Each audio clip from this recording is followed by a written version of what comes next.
Delhi NCR में ठंड के साथ कोहरे का कहर भी जारी है। शुक्रवार सुबह दिल्ली एनसीआर समेत यूपी के कई जिलों में घना कोहरा छाया रहा, जिससे लोगों को मुश्किलों का सामना करना पड़ा। देखिए रिपोर्ट। पहाड़ों में बर्फबारी के बाद पूरे उत्तर भारत में कड़ाके की ठंड का दौर चल रहा है। कई इलाकों में दिन में धूप खिलने के बाद सुबह शाम और देर रात घना कोहरा छा जा रहा है। इस बीच तापमान में भी गिरावट दर्ज की गई है। शुक्रवार सुबह गाजियाबाद समेत दिल्ली एनसीआर में घना कोहरा छाया रहा। एक तरफ कड़ाके की सर्दी पड़ रही है तो दूसरी तरफ घना कोहरा छाया हुआ है। इन सब के बीच प्रदूषण का स्तर भी बढ़ गया है। सेंट्रल पॉल्यूशन कंट्रोल बोर्ड के आंकड़ों के मुताबिक गाजियाबाद का एयर क्वालिटी इंडेक्स 300 को पार कर चुका है, यानी गाजियाबाद रेड जोन में है। ज्यादा सर्दी होने की वजह से लोग घरों से पूरी तरह पैक होकर निकल रहे हैं, यानी गाजियाबाद की जनता को एक दो नहीं ट्रिपल अटैक का सामना करना पड़ रहा है। गाजियाबाद दिल्ली एनसीआर की जनता को ट्रिपल अटैक का सामना करना पड़ रहा है। एक तरफ कड़ाके की सर्दी पड़ रही है तो वहीं दूसरी तरफ लगातार पॉल्यूशन लेवल बढ़ता जा रहा है, तो घना कोहरा भी जनता को सता रहा है।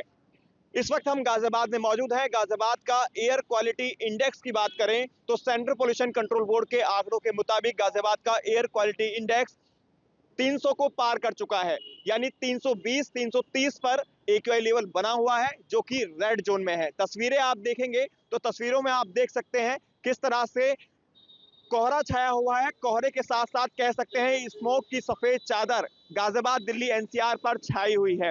सर्दी भी बहुत ज्यादा है, तो ऐसे में लोगों को आप देखेंगे जो घर से बाहर निकले हुए हैं अपने आप को पूरी तरह से पैक किया हुआ है ताकि सर्दी ना लगे, क्योंकि आज सर्दी बहुत ज्यादा है। हालांकि बीते 2 दिन आसमान में धूप निकलने से सर्दी से कुछ हद तक राहत मिली थी, लेकिन आज एक बार फिर से कोहरा देखने को मिला, तो वहीं पॉल्यूशन लेवल में भी इजाफा हुआ और सर्दी का असर जो है वो साफ तौर पर देखने को मिल रहा है। ये बहुत ज्यादा सर्दी है जी, आज बहुत सर्दी है। आपने तो पूरा पैक किया हुआ है अपने आप को। बस जा रहे हैं, हरिद्वार जा रहे हैं। हरिद्वार जा रहे हैं।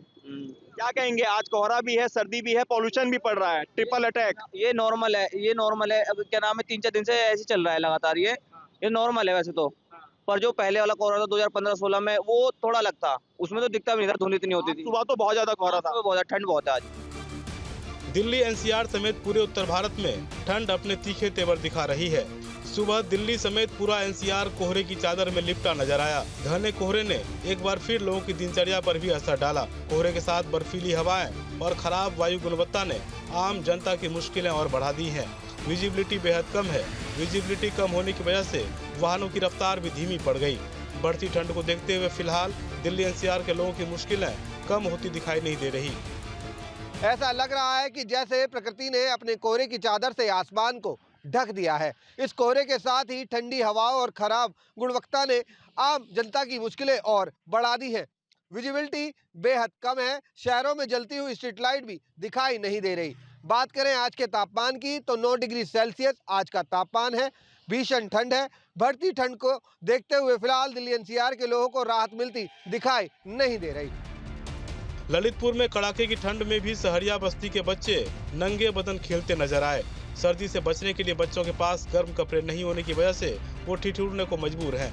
विकासखंड बिरधा क्षेत्र के ग्राम पंचायत बालाबेहट की सहरिया बस्ती में कई परिवारों में खाने के लाले पड़े हुए हैं। बच्चे आग के सहारे अपनी ठंड काटते नजर आए, वहीं कुछ बच्चे बिना कपड़ों के खेलते नजर आ रहे हैं। ललितपुर में गलन भरी तेज ठंड यात्रियों के लिए भी मुश्किलें खड़ी कर रहा है। रेलगाड़ियां कई घंटे लेट चल रही हैं, जिसकी वजह से स्टेशन पर इंतजार करने वाले यात्रियों को कड़ाके की सर्दी का सामना करना पड़ रहा है। स्टेशन पर यात्री परेशान नजर आए। ठंड ज्यादा है और कैसी है। ठंड के बचाव के लिए क्या व्यवस्था है? ये सूटर उटर पहने और क्या पहने, और कोई व्यवस्था नहीं। ठंड कैसी पड़ रही है? ठंड बहुत कड़की पड़ रही, बहुत कड़की पड़ रही है। बचाव के लिए क्या व्यवस्था आपने कर रखी है? ये कम्बल है, स्वेटर वगैरह है। एटा में भी सर्दी का सितम जारी है। सुबह सुबह सड़कों पर घना कोहरा छाया रहा। घने कोहरे की वजह से विजिबिलिटी काफी कम हो गई। कोहरे की वजह से सड़क पर वाहनों की रफ्तार भी थमी नजर आई। सड़क पर घना कोहरा होने की वजह से लोग भी परेशान नजर आए। उन्नाव में लगातार सर्दी का सितम जारी है। लोग घरों में दुबकने को मजबूर हैं। घने कोहरे की चादर के साथ पारा भी लुढ़क गया, जिससे गलन बढ़ गई है। कोहरे की धुंध में वाहनों की रफ्तार पर भी ब्रेक लग गया। लखनऊ कानपुर राजमार्ग पर वाहन रेंगते नजर आए। दिल्ली एनसीआर समेत पश्चिमी उत्तर प्रदेश में कोहरा कहर बरपा रहा है। बीती रात कोहरे ने रफ्तार पर ब्रेक लगा दिया। दिल्ली मेरठ एक्सप्रेसवे पर कोहरे के चलते विजिबिलिटी 0 हो गई। 100 की रफ्तार पर चलने वाली गाड़ियां रेंग रेंग कर चलने के लिए मजबूर नजर आई। दिल्ली एनसीआर सहित पश्चिमी उत्तर प्रदेश में आज कोहरे का कहर देखने को मिल रहा है और जो रफ्तार है उस पर पूरी तरीके से ब्रेक लगता हुआ नजर आ रहा है। दिल्ली मेरठ हाईवे की तस्वीर में आपको दिखाऊं तो यहाँ पर जो गाड़ियाँ 100 और 120 की रफ्तार से फर्राटा भरती हुई नजर आती हैं, उन गाड़ियों की रफ्तार पर सीधे तौर पर ब्रेक लगता हुआ नजर आ रहा है। गाड़ियाँ 30 से 40 किलोमीटर प्रति घंटा की रफ्तार पर चलती हुई दिखाई दे रही हैं और विजिबिलिटी कई इलाकों में 0 के आसपास है, कई इलाकों में 20 मीटर से 10 मीटर की विजिबिलिटी है। अगर मेरठ से दिल्ली जाने के सफ़र की बात की जाए आमतौर पर तो आप 1 घंटे के अंदर मेरठ से दिल्ली पहुँच सकते हैं, लेकिन कोहरे के चलते कहीं ना कहीं अब रफ्तार पर ब्रेक लगा हुआ और इस एक्सप्रेसवे पर जो दिल्ली से मेरठ पहुंचने में तकरीबन 2 घंटे के आसपास का वक्त लगेगा और तमाम जो गाड़ियां हैं उन गाड़ियों पर की रफ्तार पर पूरी तरीके से ब्रेक लगता हुआ यहां पर दिखाई दे रहा है। बदायूं में सुबह सुबह घना कोहरा छा गया। इसके साथ ही ठंड भी बढ़ गई है। जिले में विजिबिलिटी घटकर 30 मीटर के आसपास रह गई। घने कोहरे के चलते सड़कों पर वाहन रेंगते नजर आए। कोहरे के साथ ही पड़ रही फुहार से आम जनजीवन अस्त व्यस्त हो गया। ग्रेटर नोएडा में भी घने कोहरे का सितम नजर आया, जहां कोहरे ने वाहनों की रफ्तार पर पूरी तरह ब्रेक लगा दी। विजिबिलिटी कम होने की वजह से वाहन चालकों को परेशानी का सामना करना पड़ा। Yamuna expressway, western peripheral highway, NH 91 पर घने कोहरे की वजह से वाहनों की रफ्तार पूरी तरह थम गई। ग्रेटर नोएडा में घने कोहरे की वजह से वाहन चालकों की रफ्तार पूरी तरह रुक चुकी है। वाहन चालक हेडलाइट और डीपर का प्रयोग कर रहे हैं।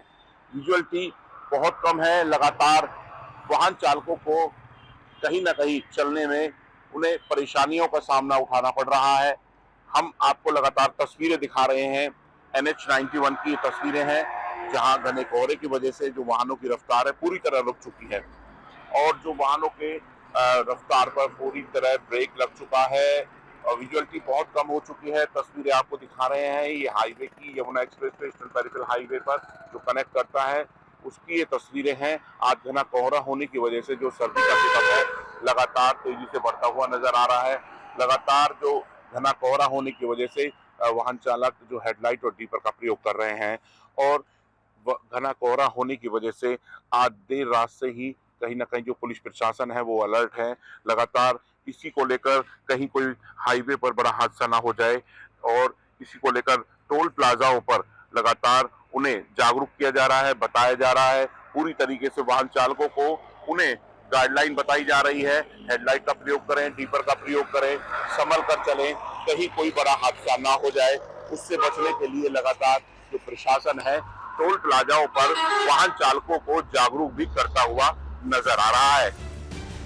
उधर उत्तराखंड में शनिवार और रविवार को सर्दी का प्रकोप बढ़ने का अनुमान है। मौसम विभाग ने 11 और 12 जनवरी को प्रदेश के अधिकांश हिस्सों में बारिश और 3000 फीट की ऊंचाई वाले क्षेत्रों में बर्फबारी की संभावना जताई है, जिसके कारण तापमान में गिरावट के साथ मैदानी इलाकों में ठिठुरन और भी ज्यादा बढ़ने की उम्मीद है। मौसम विभाग की माने तो उत्तराखंड में पश्चिमी विक्षोभ के कारण प्रदेश में 11 जनवरी की शाम से मौसम में बदलाव होगा, जिसकी वजह से ठंड और भी ज्यादा बढ़ेगी। हालांकि 13 जनवरी से मौसम शुष्क रहने की संभावना है। बिल्कुल, जैसे देखिए मैदानी क्षेत्र जो हमारे आ रहे हैं उधम सिंह नगर और हरिद्वार डिस्ट्रिक्ट की बात करें तो उनमें जो अधिकतम तापमान वो तो थोड़े कम रह रहे हैं जो फॉग की वजह से, क्योंकि धूप सीधे मिल नहीं रही ग्राउंड तक जो है, तो दिन के तापमान वो कम रहते हैं, रह रहे हैं। और सुबह के जो तापमान है वो फॉग की वजह से, मॉइस्चर की वजह से वो कहीं ना कहीं सामान्य या फिर सामान्य से ऊपर है, वो कम नहीं है, ठीक है। लेकिन हाँ, ये ओवरऑल आप कह सकते हैं कि जब फॉग रहेगी तो ठिठुरन तो बिल्कुल फिर बनी रहती है। तो 13, 14, 15 में मैं ये कहूँगा कि जो मैदानी क्षेत्र है तो उसमें इस तरह की संभावना है बिल्कुल कि फॉग जो है वो रहेगी और उसकी वजह से ठिठुरन थोड़ा वहाँ पर देखने को मिलेगा। यानी एक तरफ ठंड और कोहरे का कहर है तो दूसरी ओर बारिश की चेतावनी यानी कोल्ड अटैक अभी जारी रहने वाला है। Team news state. News nation अब व्हाट्सएप पर खबरों के ताजा अपडेट के लिए न्यूज नेशन के इस QR कोड को स्कैन करें।